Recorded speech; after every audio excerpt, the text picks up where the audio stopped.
Si estás usando Cloud Code y enseguida se te terminan los tokens antes de que puedas hacer cualquier cosa útil, déjame decirte que no estás solo, porque la realidad es que es algo que nos pasa a todos. Hace tiempo que las empresas vienen recortando cada vez más el uso de tokens y para Claude no es una excepción.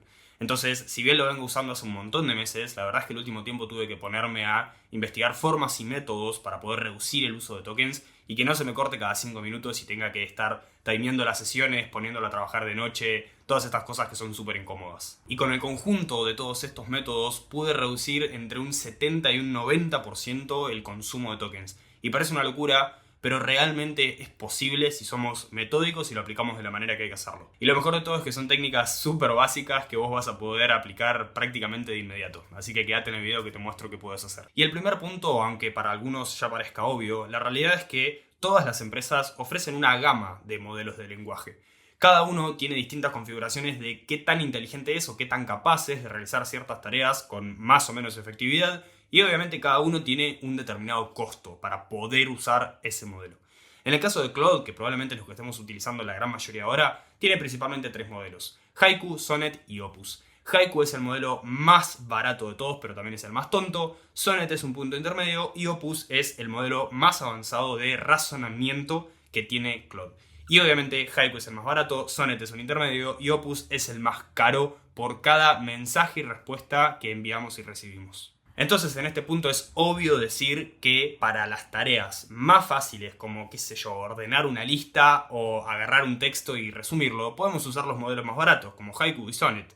Yo diría incluso de arrancar con Haiku, y si realmente el resultado es horrible, podés subir a Sonnet. Con Sonnet podés hacer la gran mayoría de tareas simples, como justamente esto que te digo. Y para aquellas cosas que sean tareas mucho más complejas, como codificar una app, como realizar un plan de trabajo, o tareas más complejas en general, sí vamos a utilizar los distintos modelos de Opus que tenemos. En este caso, el que más se utiliza en este punto es Opus 4.8, que es el último modelo de Claude que salió. Y para cambiarlo, sencillamente es tan fácil como sea en el plugin de Cloud Code o sea en la terminal. Sencillamente vamos a tipear /model y vamos a tener un selector de los distintos modelos. Como puedes ver, en este caso Fable no está disponible por todo este tema con Estados Unidos y demás. Pero tenemos Haiku 4.5, Sonnet de 1 millón de tokens de contexto, Sonnet normal, que creo que es de 256.000 tokens de contexto, y Opus, que es particularmente el que más se suele utilizar para todo lo que es codificación de apps y demás, porque sencillamente es el más inteligente. Y como vemos, en este caso Opus también tiene 1 millón de contexto. Y en la terminal es exactamente lo mismo, sencillamente tipeamos /model y acá tenemos para switchear entre los distintos modelos. Y acá, como estás viendo, los precios de cada uno de los modelos realmente hay mucha diferencia entre cada uno de los modelos. Haiku, por ejemplo, nos cobra $1 por 1 millón de tokens de input y $5 por 1 millón de tokens de output. La diferencia entre input y output es el procesamiento en función de si nosotros estamos mandando un mensaje o de si estamos recibiendo un mensaje por parte de la IA. Es decir, que si nosotros le mandamos un mensaje de 1 millón de tokens a Haiku, nos va a cobrar $1. Y si Haiku nos da una respuesta de 1 millón de tokens, nos va a cobrar $5. Esa es un poco como la lógica para entenderlo. Pero podemos ver la diferencia enorme que hay entre los distintos modelos. Vemos que, por ejemplo, el millón de tokens de output de Opus 4.8 es de $25, o sea, 5 veces más que Haiku. Bien, el consejo número 2 es planificar antes de ejecutar. ¿A qué me refiero con esto? Cuando nosotros trabajamos en proyectos grandes, como por ejemplo codificación de aplicaciones, como por ejemplo crear algún tipo de sistema operativo, como realizar cualquier plan o cualquier acción que sabemos que nos va a llevar bastante tiempo, que a la IA le va a costar mucho, siempre lo más recomendable es planificar y después ejecutar. Y acá me van a decir que Claude ya en cierta manera hace esto siempre que detecta que una tarea es compleja, pero a mí me gusta y creo que muchas personas coincidimos en que es mejor nosotros ser los responsables de dividir la planificación de la ejecución. Y esto es particularmente importante cuando vamos a crear algún tipo de aplicación, porque lo que tienen las aplicaciones es que al fin y al cabo tienen que responder o tienen que ser útiles a las necesidades concretas del usuario que va a utilizar esa aplicación. ¿Y por qué te digo esto? Porque es muy moda esto de querer o promptear una vez a la inteligencia artificial y vas a encontrar un montón de videos de me creó esta aplicación con un solo prompt o me creó esta página web con un solo prompt. Y si bien es impresionante, la realidad es que es totalmente inútil, porque al fin y al cabo lo que tiene que lograr la inteligencia artificial o lo que tiene que lograr una aplicación en realidad es ser útil y estar lo suficientemente refinada como para que el usuario le saque el provecho correcto. Entonces tenemos que partir por el usuario y las necesidades del usuario. Y tenemos que planificar en función de eso. Y recién ahí entra la etapa de construcción de la aplicación como tal. Por ejemplo, para que te des una idea, hace bastante tiempo que vengo construyendo esto que se llama un sistema operativo de inteligencia artificial, que es ni más ni menos que una especie de centro de control donde tengo todo el contexto de mi negocio y puedo utilizar la inteligencia artificial para consultas, ejecuciones, operaciones, subagentes, típico sistema operativo de inteligencia artificial que seguramente también ya lo has escuchado. Pero antes de escribir una sola letra, una sola línea de código, un solo documento Markdown, una sola carpeta, lo que hice fue sentarme con un chat de Claude, sencillamente, y explicar lo que quiero hacer y decirle, quiero crear un sistema operativo que cumpla este y este propósito. Ayúdame a desglosarlo, a entenderlo, a planificarlo y a crear esto que en este caso se llama PRD, que es básicamente un documento de requerimientos de producto. Es decir, qué tiene que ser y qué tiene que lograr este sistema operativo en función de que es un producto que yo voy a consumir, en donde yo soy el usuario, donde yo tengo ciertas necesidades y este sistema operativo, esta aplicación, entre comillas, que estoy creando, tiene que servirme a mí, tiene que funcionarme a mí en función de mis necesidades. Entonces esto es un PRD enorme, con un montón de fases, con distintas... Básicamente es eso, está dividido en fases en función de qué se tiene que ir construyendo, cómo se tiene que ir construyendo, qué cosas dependen de cada otra. Entonces creas todo un plan de cómo construir un sistema complejo como lo es un sistema operativo de inteligencia artificial. Bien, el tercer punto que te quiero comentar es esta idea de un prompt en lugar de un montón de mensajitos. ¿Y a qué me refiero con esto? Cuando nosotros estamos conversando con una IA sobre X cosa y queremos llegar a un resultado final, lo que tendemos a hacer es empezar a mandarle un montón de mini mensajitos que van agregando información al contexto general con el que la IA tiene que trabajar para poder darnos ese output final que estamos buscando. El problema de hacer esto es que por detrás, el funcionamiento de la inteligencia artificial, lo que termina desembocando esta dinámica es que cada vez que nosotros le mandamos un nuevo mensaje y un nuevo mensaje y un nuevo mensaje, en cada uno de esos mensajes lo que está haciendo la inteligencia artificial es volver a leer toda la conversación anterior. Es decir, le enviamos un mensaje a la inteligencia artificial y nos responde. Cuando le enviamos el segundo mensaje, la IA no solamente lee el segundo mensaje, sino que lee el primer mensaje que le mandamos nosotros, lee el mensaje y el razonamiento que la inteligencia artificial nos dio a nosotros y recién ahí lee el segundo mensaje. Y esto es acumulativo a medida que le vamos mandando mensajes. Entonces, cada ejecución, cada nuevo mensaje que le mandamos es contextualmente mayor y contextualmente acumulativo. Entonces, ¿en qué deriva esto o cómo podemos hacer para evitar este consumo excesivo lo máximo posible? Sencillamente, planificando un poco y mandándole la menor cantidad de mensajes posibles. ¿Y cómo le mandamos la menor cantidad de mensajes posibles? Comprimiendo la mayor cantidad de información que podamos en un único mensaje. Es decir, si ya tenemos la mayor parte de la información que la IA necesita para ayudarnos a ejecutar una determinada tarea, a conseguir un determinado output, se lo podemos comprimir todo en un mensaje. Podemos tomar toda esa información, comprimirla en un único mensaje y mandarle ese primer mensaje. Después vamos a tener que iterar. Obviamente la IA no es perfecta y siempre va a haber que iterar. Pero la regla es simple, cuanta menos cantidad de mensajes le mandamos, menos consumo de tokens tenemos. Por más de que la información sea exactamente la misma, porque acordate que esto es acumulativo. A mayor cantidad de mensajes, más mensajes hacia atrás tiene que leer en cada nuevo mensaje que le mandamos. Bien, el punto número 4 es el comando /clear. ¿Qué es este comando /clear? Es importantísimo y tiene conexión directa con el resto de puntos que vamos a tratar en el video, así que es importante que me prestes mucha atención. Y para que lo veas súper claro, te lo voy a mostrar directamente con un caso de uso real. En este caso, en esta conversación, lo que estoy haciendo es trabajar algunos ángulos de contenido que quería que Claude me ayude a insertar sencillamente dentro de mi banco de ideas. Entonces le pasé todo eso en el mensaje y cumplí lo anterior que les decía, que es tratar de mandarle la mayor cantidad de información posible en el primer prompt y después iterar lo que sea necesario, obviamente. Pero a medida que se fue alargando la conversación y tuvimos un montón de ida y vueltas, yo llegué a un punto final en donde sencillamente ya no quería seguir trabajando en esta tarea. Entonces, ¿qué es lo más lógico y razonable que tengo que hacer? Empezar un chat nuevo. Y esto ni siquiera es necesario hacerlo con /clear. /clear es cómodo y es rápido y nos permite mantener una cadencia de trabajo, pero la realidad es que /clear lo que hace, y de hecho lo voy a tipear acá, es ni más ni menos que borrar todo ese contexto para que arranquemos en una conversación completamente limpia, sin todo el contexto previo de las tareas previas que estuvimos haciendo. Y ya sé que esto para algunos es obvio, pero hay mucha gente, y de hecho todos seguramente pecamos constantemente, de terminar una tarea en un determinado chat y en ese mismo chat decirle algo como, bueno, ahora nos vamos a dedicar a otra cosa, completamente distinta que no necesita para nada el contexto de la anterior. Y seguimos acumulando y acumulando y acumulando, y esto tiene que ver con la regla anterior, de que a más mensajes vamos acumulando, la curva de consumo de tokens es exponencial, no es lineal, porque cada vez es más y más cantidad de mensajes hacia atrás que tiene que ir leyendo. Entonces el gatillo mental para esto es, si voy a hacer una nueva tarea, me voy a una nueva conversación o uso barra clear y dejo limpio el contexto para arrancar a trabajar en esa tarea. Bien, y para este punto es muy importante que entiendas cómo funciona el caché en los tokens. Básicamente el caché es lo siguiente, cuando nosotros hacemos una primer llamada a un determinado modelo de lenguaje, le pasamos un montón de cosas, le pasamos un system prompt, le pasamos un contexto, le inyectamos, por ejemplo, lo que son los JSONs de los MCPs, le pasamos un montón de mensajes iniciales que la IA tiene que tener en cuenta para poder darnos una respuesta concreta. Y además, le pasamos lo que se llama el user prompt, que es la indicación concreta de ese mensaje que le estamos mandando. Bien sea una pregunta, bien sea una indicación, una iteración, lo que sea, el mensaje como tal que le estamos mandando.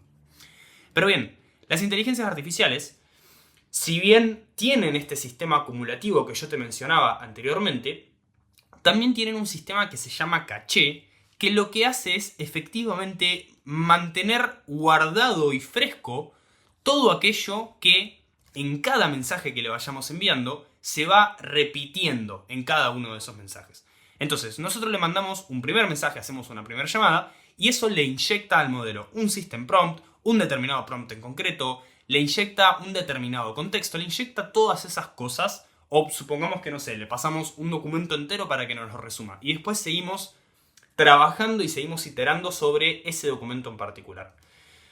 Toda esa parte que en cada iteración es exactamente igual que antes, queda guardado en lo que se llama el caché. Entonces, ¿cómo se traduce eso en un ahorro de costes? Cuando nosotros hicimos esa primera llamada y todo esto fue procesado por el modelo, todo ese procesamiento tiene un coste para poder transformarse en esos tokens como tal. Pero ese coste desaparece cuando nosotros seguimos enviándole mensajes al modelo y venimos trabajando en el mismo contexto y mantenemos esa conversación en un caché.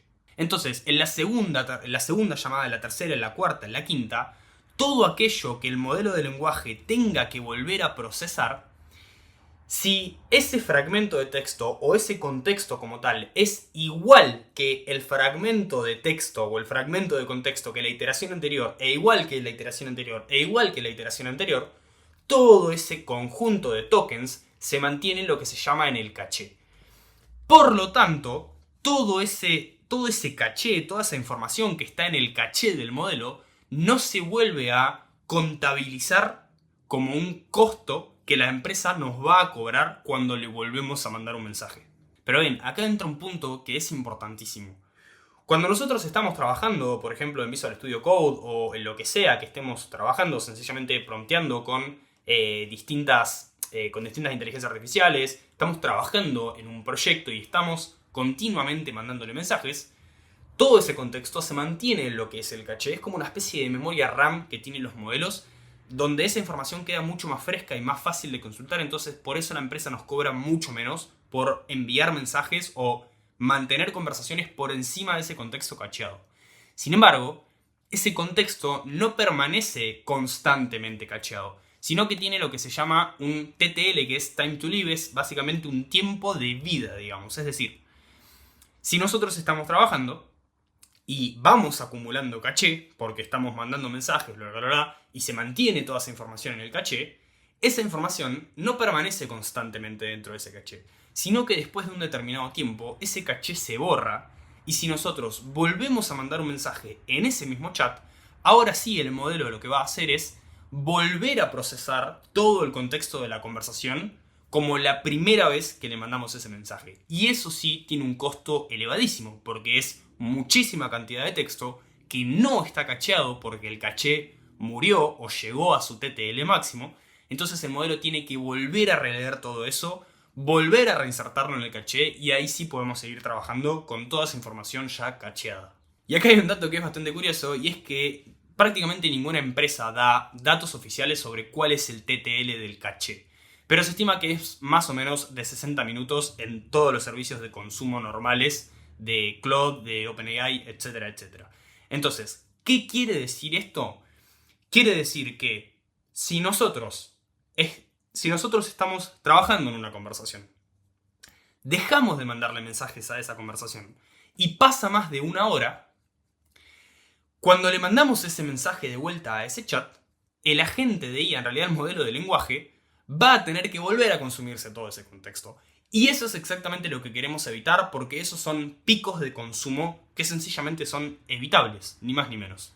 Y acá entran dos conceptos que podrían tener un punto único en el video, pero la realidad es que prefiero trabajarlo todo bajo este punto del caché y de cómo sacarle el máximo provecho, porque realmente está todo bastante relacionado entre sí. Bien, cuando nosotros estamos trabajando,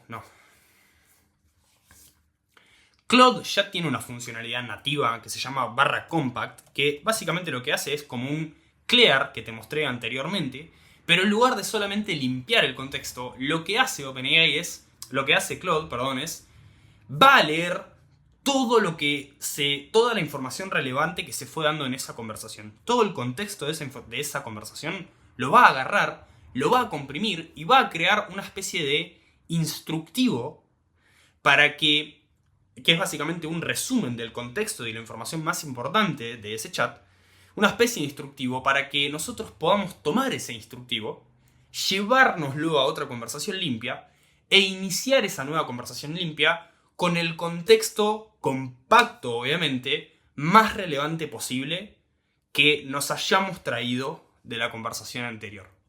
¿Qué nos permite eso? Nos permite evitar sesiones larguísimas de trabajo para evitar este problema del acumulado infinito que te decía antes, pero además, la principal ventaja que tiene es que no necesitamos recontextualizar al nuevo chat, sino que con este compact lo que hace Claude, que de hecho lo voy a activar, es barre todo el contexto, lo mira, lo analiza, lo comprime y elimina toda la conversación, dejándonos en una conversación nueva, pero con ese contexto compactado, inyectado ya en la nueva conversación, para que la nueva conversación tenga todo el contexto necesario. ¿Y cómo se relaciona esto con el caché? Básicamente lo más importante acá, y esto es una regla bastante manual, pero es muy útil tenerla en cuenta, la regla es la siguiente: si nosotros sabemos que vamos a dejar un determinado chat, porque no vamos a estar escribiendo más, porque no tenemos que ir o por lo que sea, pero queremos poder continuar en ese chat, lo que más sentido tiene es que hagamos un compact,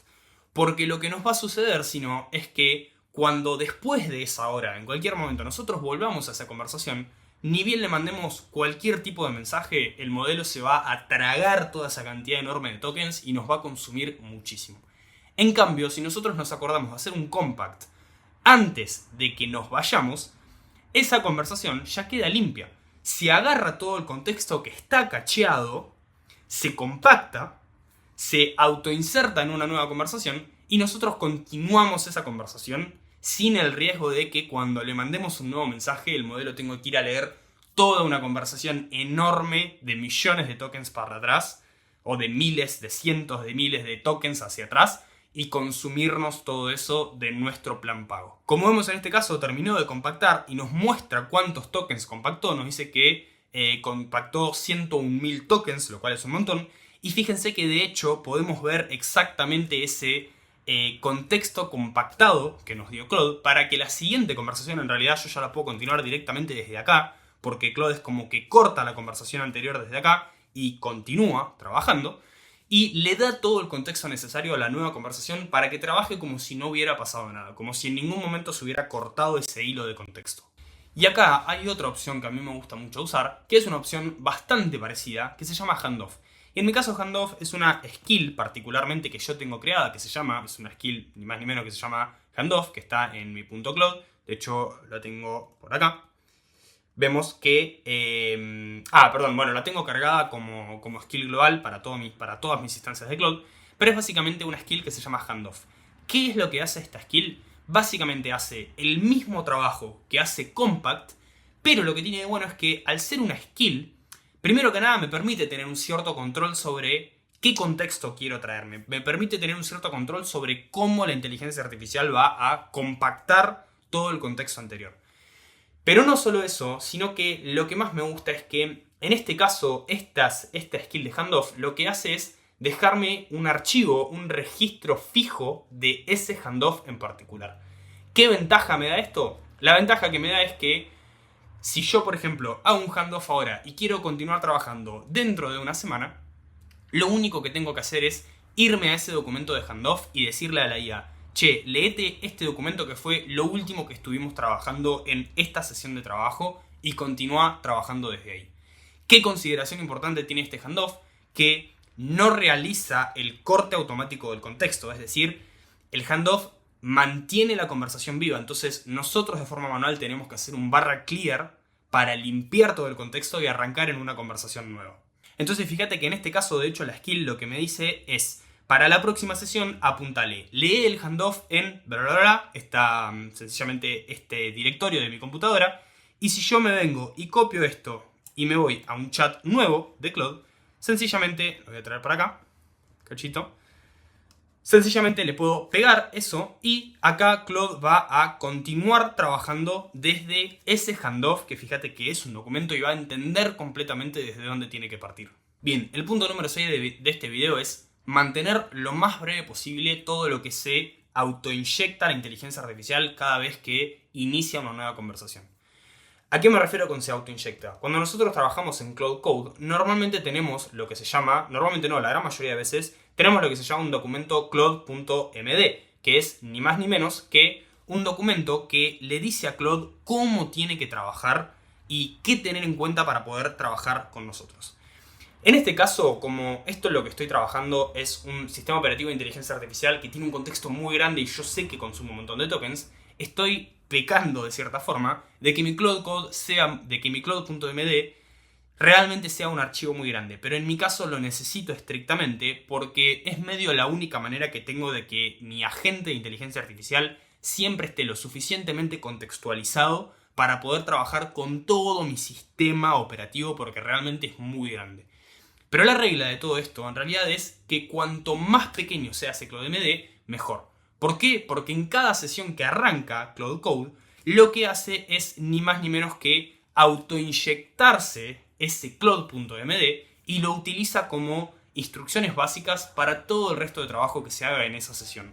Y lo mismo sucede con cosas como, por ejemplo, los MCPs, es decir, todos los servidores MCPs que nosotros tengamos cargados en nuestra instancia se autoinyectan en el primer mensaje. Y esto funciona así, y tiene sentido que funcione así, porque si no, Claude de alguna forma como que nunca se entera que tiene esos MCPs al alcance y que los puede y los tiene que utilizar para aquellas situaciones en las que sea necesario utilizar ese MCP. Entonces, ¿cuál es la regla? Mantener el ClaudeMD lo más pequeño posible. Un estándar que se suele decir mucho es menos de 200 líneas. La realidad es que esto es muy relativo. La regla es sencillamente mantenerlo lo más pequeño que se pueda. Y paulatinamente tomarse el trabajo de revisar el ClaudeMD, ver qué tan grande está y tratar de reducirlo al máximo posible. Y lo mismo con los MCPs. Si tenemos MCPs que activamente usamos y de forma recurrente, está bien. Pero si tenemos un montón de MCPs que fuimos instalando porque nos parecían interesantes, hay que desactivarlos absolutamente todos, por lo menos aquellos los que no estemos utilizando en el momento, porque eso consume también un montón de tokens. Bien, y el último punto, y es el que más sentido tiene, es mantener un control. Medir constantemente o lo máximo que se pueda en qué se nos está yendo el contexto y en qué se nos está yendo el uso de nuestro plan de Claude. ¿Cómo hacemos eso? Con estos dos comandos que te estoy mostrando acá, que es /context y /usage. Cuando nos vamos a cualquier sencillamente conversación, lo que vamos a hacer es, vamos a tipear, por ejemplo, /context, y esto lo que nos va a abrir es esta pestaña que nos muestra todo el consumo de tokens que estamos teniendo en esta conversación en particular. Bien, ¿por qué esto es muy importante? No solamente por una cuestión de consumo, sino que también es muy importante porque seguramente ya has escuchado hablar, y de hecho yo vengo hablando en algunos videos, del tema de la Smart Zone y la Dumb Zone de los modelos de lenguaje. ¿Qué es la Smart Zone? Básicamente es una cierta cantidad de tokens en el contexto de una conversación hasta la cual el modelo se mantiene bastante inteligente y a partir de la cual el modelo se empieza a hacer más o menos tonto.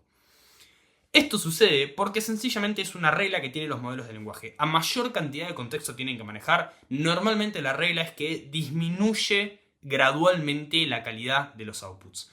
¿Dónde está ese umbral entre la Smart y la Dumb Zone? Esto es muy relativo, pero para mí un buen parámetro, y coincido con bastantes personas, es entre los 150 y los 250.000 tokens de contexto. Es decir, que por más de que el modelo pueda procesar 1.000.000 de tokens de contexto, la realidad es que esta conversación ya está en condiciones de hacer algún tipo de handoff o hacer un compact y volver a refrescar el contexto para que el modelo arranque a trabajar de vuelta en la Smart Zone, en la zona o bajo el umbral de cantidad de tokens en su contexto donde es más inteligente. Pero volviendo un poco al tema del consumo, lo que vemos acá es cuánto estamos consumiendo en esta sesión en particular. Vemos que en esta sesión ya estamos consumiendo un cuarto del máximo de tokens que puede procesar el modelo como contexto y podemos ver en qué se nos está yendo todos esos tokens que ya tenemos consumido. Cuánto nos consume el System Prompt, cuánto nos consumen las herramientas, cuánto nos consume cada una de las distintas cosas que vamos utilizando dentro de nuestra conversación. Obviamente, la gran mayoría de veces, donde más se va el contexto es en los mensajes. En este caso vemos que es en un 22% del contexto relleno, es gracias a los mensajes. Pero vemos que tenemos distintos porcentajes de cuánto nos están consumiendo cosas como, por ejemplo, el System Program, las System Tools, los agentes custom que pueden crear, los famosos subagentes que se pueden crear, archivos en la memoria, skills, etcétera, etcétera, etcétera. Y acá podemos mantener un control completamente claro de en qué se nos está yendo el contexto. Y en paralelo a esto, la otra forma o lo otro que tenemos que medir es el usage, es decir, el uso del plan como tal. Esto lo podemos ver directamente desde la interfaz de Cloud Web, pero también lo podemos ver de acá. ¿Qué es esto? Básicamente, cuánto porcentaje nos queda en nuestra sesión. En mi caso, se me está yendo constantemente. En mi caso me queda, solamente consumí un 8% de esta sesión de 5 horas. En el weekly estoy en 32%, pero acá puedo ver un desglose de todo el consumo y cómo se está yendo o cómo se está consumiendo el usage o el uso que tiene mi plan, que en este caso es el Max. Bien, así que como viste hay un montón de formas de mantener lo más reducido posible el uso de los tokens de Cloud. Así que realmente aplicando todos estos principios y todas estas cuestiones que te digo, realmente se puede mejorar entre un 60, un 70 hasta un 90% el consumo de tokens. Y principalmente teniendo en cuenta la naturaleza exponencial que tiene todo esto. Y por último decirte que si tenés un negocio y querés aprovecharte de la inteligencia artificial y de las automatizaciones para recortar costos, para recortar horas, para hacer a tu equipo más productivo, para facturar más, para escalar sencillamente con inteligencia artificial y con automatizaciones, vas a encontrar en mi canal de YouTube, en el home de mi canal de YouTube, un link donde vas a poder agendar una auditoría totalmente gratuita y yo junto a mi equipo vamos a auditar tu negocio y encontrar los principales cuellos de botella que se pueden resolver gracias a las automatizaciones y a la IA. Así que te invito a ir a ese link de ahí. Y como siempre, si te gusta este contenido y te parece útil, te invito a suscribirte a mi canal, a dejarme un me gusta y a dejarme un comentario acá abajo. Y espero poder verte en el próximo video.